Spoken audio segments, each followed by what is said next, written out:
ದೇಶದಾದ್ಯಂತ ಕೊರೋನಾ ಅಟ್ಟಹಾಸ ಮುಂದುವರೆದಿದ್ದು ಕಳೆದ 24 ಗಂಟೆಯಲ್ಲಿ 79,476 ಜನರಲ್ಲಿ ಕೊರೋನಾ ಸೋಂಕು ಪತ್ತೆಯಾಗಿದೆ.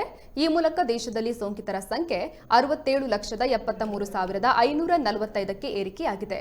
ಒಂದೇ ದಿನದಲ್ಲಿ 1,069 ಜನರು ಮಹಾಮಾರಿಗೆ ಬಲಿಯಾಗಿದ್ದು, ಈ ಮೂಲಕ ದೇಶದಲ್ಲಿ ಕೊರೋನಾ ಸೋಂಕಿಗೆ ಬಲಿಯಾದವರ ಸಂಖ್ಯೆ 1,842ಕ್ಕೆ ಏರಿಕೆಯಾಗಿದೆ. ಇನ್ನು ಈವರೆಗೆ ದೇಶದಲ್ಲಿ 9,44,996 ಕೋವಿಡ್ ಸಕ್ರಿಯ ಪ್ರಕರಣಗಳಿದ್ದು 54,27,707 ಸೋಂಕಿತರು ಕೊರೋನಾದಿಂದ ಗುಣಮುಖರಾಗಿ ಡಿಸ್ಚಾರ್ಜ್ ಆಗಿದ್ದಾರೆ ಎಂದು ಕೇಂದ್ರ ಆರೋಗ್ಯ ಮತ್ತು ಕುಟುಂಬ ಕಲ್ಯಾಣ ಸಚಿವಾಲಯ ಮಾಹಿತಿಯನ್ನು ನೀಡಿದೆ.